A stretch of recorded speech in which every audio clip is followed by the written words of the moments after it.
ঠিকঠাক ছবি আমরা এখনো পর্যন্ত ধরতে পারি না। কারণ স্বাভাবিক আমরা একটু মূর্তি টূর্তি থাকলে একটু রিয়েলিস্টিক জিনিসটাকে আমার কাছে গ্রহণযোগ্য হয়। আমাদের কাছে আমরা এটাই ছোটোবেলা থেকে দেখে আসছি, কিছু একটা রূপ আছে সেটা দেখা। আর আমি তো মানে রূপটাকেই আমি চাই না, আমি সবই কল্পনার জগৎ থেকে আমি করছি। তবে একটা জিনিস আমি সবসময় মাথায় রাখি, যেটা প্রকৃতি বাইরে আমি যেতে চাই না। আমি একটা স্বাভাবিকভাবে আমি প্রকৃতিকে আমার ছবির মধ্যে সবসময়, প্রকৃতি থেকে আমি বিচ্ছিন্ন হতে কখনো চাইনি। সবসময় নেচারকে আমি ছবির মধ্যে রাখতে চেয়েছি। এটা একটা আমি চেষ্টা করি, বা আমার স্বাভাবিকভাবেই বেরোয়। যেমন ওই তুলির কাজটাজগুলো, এই যে এফেক্টগুলো, এই যে এফেক্টগুলো এর ওপর আমি আর কাজ করিনি। যা তুলি থেকে বেরিয়েছে সেটাকেই রেখে দিয়েছি। এই এফেক্টগুলো ন্যাচারাল জিনিসটাকে আমি সবসময় গুরুত্ব দিই। এই যে আমি তুলিটা চালালাম, সেই তুলির যে ভেতরের এফেক্টটা বেরোলো, আমি ওটাকে মর্যাদা দিই। ওটা স্বাভাবিক জিনিস। এই নেচারটাকে আমি অনেক প্রাধান্য দিই। আমি এইটাকে আমি নষ্ট করতে চাই না। এই যে এফেক্টগুলো, একটা টোন দিলাম কটা, তার মধ্যে যে লাইট অ্যান্ড সেট এফেক্ট এলো, ওগুলো আমি রাখতে চাই, ওগুলো আমি ভাঙতে চাই না। এটা আমার একটা ইচ্ছা যে প্রকৃতিটাকে ছবির মধ্যে নষ্ট না হয়। এটা আমার সবসময় ইচ্ছা থাকে। প্রকৃতি আমার কাছে সবচেয়ে বড় শিক্ষক। আমি পাহাড়ে গেছি, নদীর জল, পাহাড়ের যে পাহাড়ি নদীগুলো, জলগুলো পাহাড়ের থেকে থেকে হাজার রকম মূর্তি, বড় বড় হাতির পাও দেখতে পাচ্ছি, হাজার রকম কুমির দেখতে পাচ্ছি। ওইখান থেকেই আমার চোখ তৈরি হচ্ছে। ও প্রকৃতিকে যে দেখতে যত বেশি পারবে, সে আমার ছবি তত তার পছন্দ হবে।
করি না, আমার ছবি হয়, অনেকে ছবি করে, আমার ছবি যখন রং তুলি ঘাঁটি আমার ছবি হয়, কিভাবে হয় আমি নিজেও জানি না, ঘাঁটতে ঘাঁটতে হয়। আমি ছবি একটা গোল্লা কোনোদিন পাকাইনি। স্কুল লাইফে, কলেজ লাইফে আমি কাজ কারবার করি, কাজ কারবার করবার পর মনে করো 30-32 28-30 বছর বয়সের পর থেকে আমার যেন মন হলো একটু, তখন এই ক্লাবটাও নতুন ঘর টর করলাম, যে একটা ছবির এখানে ক্লাস টাস করাবার প্রয়োজন। ওই আমার বন্ধু তখন পাস টাস করে বেরোলো, মদননাথ, সেও বড় আর্টিস্ট, তাকে বললো এখানে ক্লাস কর। সে ক্লাস শুরু করলো, ক্লাস শুরু করার পর আমি বসে থাকতাম, ওরা ক্লাস ক্লাস করতো। আমি একদিন বললাম যে ক্লাসটা আমার দ্বারা হবে না, কারণ আমার খুব আগ্রহ ছিল, খুব আগ্রহটা আমার ভেতর থেকে ছিল, বেশ আমিও কিছু করব। ও বললো কেন হবে না, কর না, ওর কোনো বয়সও নেই আর ওর কোনো ব্যাপার অসুবিধে কিছু নেই, ও হয়ে যাবে, হতে পারে, তোর আগ্রহ তোর ইচ্ছা থাকলেই হতে পারে, এরকম ও খুব উৎসাহ দিয়েছিল। ওই আমাকে মেনলি এই লাইনে আসার পেছনে ওর একটা বড় অবদান।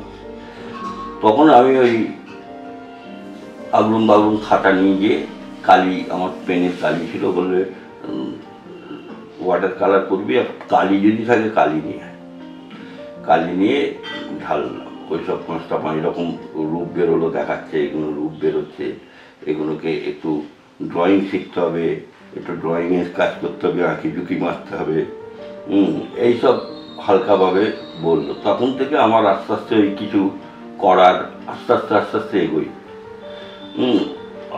এরম করতুম আর ওকে দেখাতুম, ও একটু হয়তো সংশোধন করে দিত, কখনো বলতো। একদিন বিরক্ত হয়ে বললো, বিরক্তই হয়েছিল, হ্যাঁ বন্ধু তো, তুই 1000টা কাজ করলে আমাকে দেখাবি, একসঙ্গে দেখাবি, এই একটা একটা করে দেখি হবে না, 1000 কাজ করা, তখন আমার কাছে 1000 কাজ বলে কি সাংঘাতিক ব্যাপার, 1000 কাজ করলে তো এমনিই আর্টিস্ট হয়ে যাবো।